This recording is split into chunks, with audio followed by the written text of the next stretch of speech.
उठो जागो और तब तक रुको नहीं जब तक कि तुम अपने लक्ष्य को प्राप्त ना हो जाओ। तो ये कोट है स्वामी विवेकानंद जी का।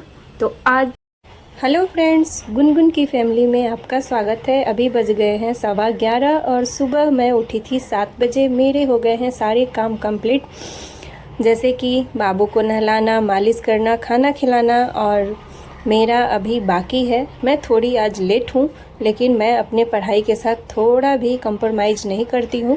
अभी मेरा बाबू सोया हुआ है तो मुझे बच्चों के साथ ही चलना पड़ता है, इसलिए मैं अपना पढ़ाई का पहला स्लॉट स्टार्ट कर दिया है मैंने।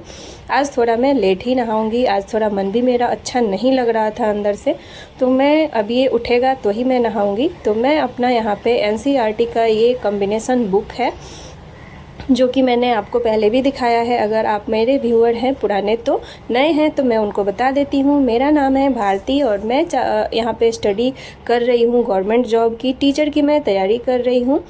और आप सभी की तैयारी कैसी चल रही है, जो लोग हमारे साथ साथ तैयारी कर रहे हैं। तो मैं यहाँ पे अपना पढ़ाई स्टार्ट कर दिया है और मैं यहाँ पे 6 चैप्टर को पढ़ रही हूँ और वही मैं रिवीजन कर रही हूँ जो मैंने पहले पढ़ा है। तो मैं बता देती हूँ मैं कैसे पढ़ती हूँ। मेरा जो दिन में का टुकड़ा टुकड़ा का जो मैंने रूटीन बनाया हुआ है, तो दिन में मैं क्या करती हूँ ना, दिन में मैं जो भी पढ़ी रहती हूँ उसका मैं रिवीजन करती हूँ। एक दिन मैं पढ़ती हूँ, अगले दिन मैं रिवीजन करती हूँ। और मेरा ये मानना है कि जितनी आप रिवीजन करेंगे उतनी ही ज़्यादा आपके माइंड में बात जो उसका चैप्टर है, वो कॉन्सेप्ट जो है वो क्लियर होता जाएगा और सेट होता जाएगा। तो मैं यहाँ पे नोट डाउन अभी नहीं कर रही हूँ। मैं तभी नोट डाउन करूँगी जब एक बार मैं अच्छे से बुक को पढ़ जाऊँगी, रिवीजन कर जाऊँगी। दूसरे राउंड में जब पढ़ूँगी तो मैं नोट डाउन करूँगी और मैं अपना, मुझे ये भी क्लियर पता चल जाएगा कि मुझे कौन सा नोट लगाना है, नोट बनाना है। तो उस तरीके से मैं नोट्स भी अपना तैयार कर लूँगी। बाकी आपके दिन कैसे चल रहे हैं, आप कैसे हैं, कमेंट्स में बताइएगा। और कुछ लोगों के दिमाग में ये चलता होगा कि मैं पारिवारिक रूप से दबी हुई हूँ, मेरे सिर पे बहुत सारे काम हैं, मैं कैसे करूँ, कैसे अपने पढ़ाई को मैनेज करूँ। तो मैं पिछले वीडियो में भी मैंने ये क्लियर किया था कि देखिए, आज से 5 साल बाद आप कैसे रहेंगे ये आपके आज पे तय करता है कि आप अपने आज को कैसे मैनेज करते हैं। आपको 5 साल बाद भी इसी तरीके से रहना है या फिर इसको चेंज करना है, ये आप अपने मन से सवाल पूछिएगा। आई थिंक आपको उत्तर मिल जाएगा, आपको आंसर इसका क्लियरली मिल जाएगा कि नहीं, मुझे इस स्थिति में नहीं रहना है। जो मेरा आज स्थिति चल रहा है, जो मेरा आज लाइफ चल रहा है, ऐसी मुझे नहीं रहना है। अगर आपके दिमाग में ये उत्तर आ रहा है तो आप बिल्कुल सही हैं। आपकी शादी हो गई है, आप बच्चे हो गए हैं, आप सब चीज़ कर लेते हैं टाइम से, बस आप अपने सिवा, आप अपने पढ़ाई के सिवा, आप अपने पैशन के सिवाय। तो आप ज़रूर इन चीज़ों पे ध्यान दीजिए, मेडिटेशन करिए, आप अकेले में अपने आप से बात करिए कुछ देर, आपको ज़रूर इसका उत्तर मिल जाएगा। और आप अपने जो आपका गोल है, जो आपका लक्ष्य है, उसके प्रति आप सतर्क हो जाएंगे। और आपके पास एक चीज़ बता दूं कि अभी बिल्कुल भी टाइम नहीं है कि हम मतलब किसी अन्य चीज़ों में अन्य चीज़ों में अपने टाइम को वेस्ट करें। हमारे पास इतना, हम लोग अपना टाइम इतना गंवा चुके हैं ना, पहले इतना हम अपने आप को मतलब खो चुके हैं समय को, कि अब हमारे पास इतना भी समय नहीं है। अब हमारे पास इतना भी समय नहीं है कि हम अपने टाइम को दूसरे तीसरे जगह वेस्ट करें, मोबाइल का स्क्रॉल करें या यूट्यूब पे किसी और भी चीज़ के बारे में सोचें।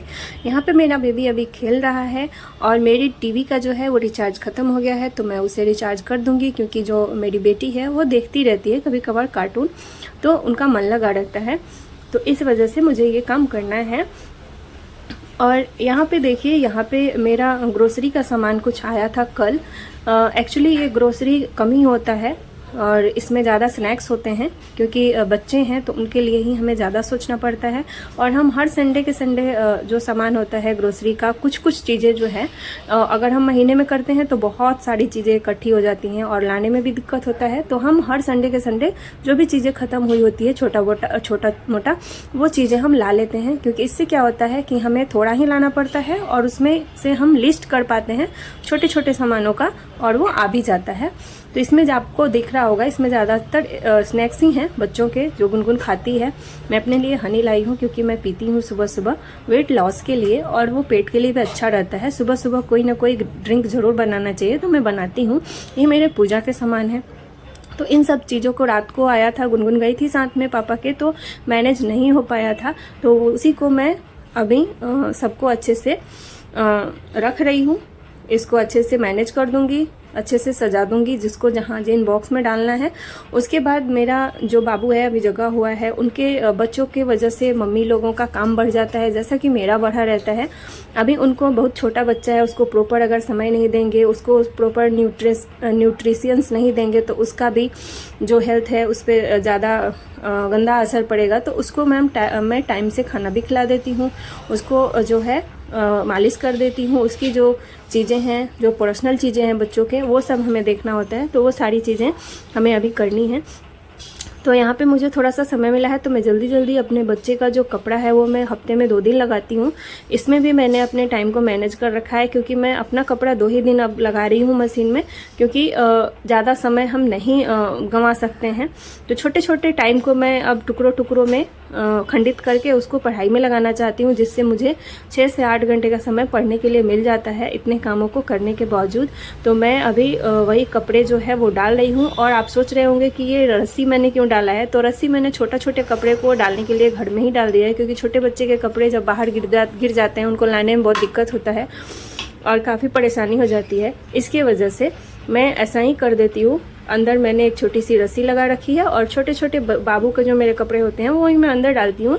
बाकी जो बड़े लोगों के कपड़े होते हैं, मेरे गुनगुन के पापा के, तो उनके कपड़े मैं बाहर ही डालती हूँ। तो ये सारे चीज़ों को करने के बाद मैं अपने बच्चे को फिर से सुलाऊंगी, उनके साथ टाइम भी देती हूँ, क्योंकि टाइम स्पेंड भी करना होता है। बच्चे को अकेले आप नहीं छोड़ सकते, वो बोर हो जाते हैं। तो सारी चीज़ों को करने के बाद बच्चे जब सो जाएंगे, जो मेरा छोटा बाबू है वो सो जाएगा, फिर मैं अपना सेकेंड स्लॉट पढ़ाई का स्टार्ट करूँगी। और एक चीज़ यहाँ पे मैं आपको सबको बता दूँ कि अगर आप निगेटिव मन में भावना रखते हैं, निगेटिव बातें सोचते हैं, तो आपके दिमाग में निगेटिव ही चलेंगी आपको। क्योंकि देखिए, प्रकृति का ये नेचर है कि आप जिस तरीके से सोचेंगे, आपकी सोच पर निर्भर आपके सारे काम होते हैं, आपके फ्यूचर डिसाइड होते हैं, आपके जो वर्तमान समय है उस पर। तो आप एक फेमस डायलॉग भी सुना होगा, आप सभी ने सुना होगा आई थिंक, कि अगर कहते हैं ना कि अगर जिस चीज़ को, जिस गोल को आप अगर पाने की चाहत रखते हैं, तो उसको मिलाने में आपको पूरी कायनात लग जाती है। ये शाहरुख खान का डायलॉग है, और ये आप सभी के कानों में कहीं ना कहीं, कभी ना कभी गया ही होगा। तो ये प्रकृति का नेचर है कि जो आप आउटपुट देंगे, जो आप उसको इनपुट करेंगे, वो आपको आउटपुट देता है। तो आप, एक तो चीज़ है कि आपके अंदर निगेटिविटी नहीं आनी चाहिए। मेरे भी अंदर आती है, ऐसा नहीं है नहीं आती है, लेकिन मैं अपने आप को मोटिवेट करती हूँ, और यही चीज़ें मैं आप सबके साथ भी शेयर करती हूँ कि आपके मन में भी मोटिवेशन आए, और आप भी अपने पढ़ाई को, अपने लक्ष्य को, अपने गोल को आगे बढ़ाएं और उसमें लग जाइए। आज से ही लग जाइए। जहाँ से शुरुआत आपको करना है वहीं से कर लीजिए। आपको नहीं समझ में आ रहा है कहाँ से, तो छोटे छोटे टुकड़ों में करिए। मैं भी पहले 1 घंटे, आधे घंटे ही पढ़ पाती थी, लेकिन जब मैं करने लगी ना, तो मेरा ये अनुभव है कि मैं अब 6 से 7 घंटे अपने पढ़ाई को निकाल लेती हूँ। मैं लेट नाइट लिखने का काम मैं लेट नाइट को कर लेती हूँ, क्योंकि मुझे दिन में समय बिल्कुल भी नहीं मिलता है मेरे बच्चे की वजह से। और मुझे देखिए अभी भी नींद आ रही है, मुझे नींद आती है, लेकिन मैं नींदों से लड़ती हूँ, मैं सोती नहीं हूँ। तो निगेटिव आप सोचेंगे तो निगेटिव ही सोचेंगे। पॉजिटिव सोचिए, पॉजिटिव थिंकिंग रखिए, अच्छी अच्छी बातें सोचिए। आपको मेडिटेशन करिए, आप थोड़ा सा पूजा पाठ करिए, आप थोड़ा सा अध्यात्म से जुड़िए, आपको बहुत शांति मिलेगी। मन में जो हलचल होती है ना, वो हम अध्यात्म के जरिए दूर करते हैं। मैं ये नहीं कह रही कि आप स्टूडेंट हैं, आप पढ़ाई कर रहे हैं तो आप 4-4 घंटे पूजा करिए, बिल्कुल नहीं। आपकी जो अभी पूजा है वो सिर्फ आपकी पढ़ाई है, तो आप अपने पढ़ाई पर ध्यान देंगे। पूजा अब मैं इसलिए बोल रही हूँ कि उससे थोड़ी सी मन में शांति मिलती है, और अपने धर्म से जुड़े रहने का भी एक अवसर मिल जाता है। तो उस पर भी ध्यान जरूर देना चाहिए। समय समय पे ये चीज़ें हमें गाइडिंग करती है, हमें बताती हैं कि हमें अपने एनर्जी को, अपने पॉजिटिव वाइब्स को नहीं भूलना चाहिए। क्योंकि आप देखते होंगे कोई भी त्यौहार आता है, कोई भी चीज़ें आती हैं जो भक्ति भावना से जुड़ी हुई होती हैं, हमें कितना एनर्जेटिक करती हैं, कितना उल्लास आता है, कितना मन में हर्ष होता है ना। तो यही चीज़ें हैं, हम जो सोचते हैं वैसे ही हम करते हैं, और वैसे ही हम बन जाते हैं। तो अगर आसपास की चीज़ों को, नेगेटिविटी को अगर आप अपने दिमाग से हटाएंगे, उलझे रहेंगे, तो उलझते ही जाएंगे। अगर आप छोड़ना चाहते हैं, अगर आप छोड़ देंगे, तो क्या पता आपको आपका भविष्य अच्छे से तय हो जाए, आप अच्छे से अपने भविष्य में कामयाब हो जाएं। Bye bye.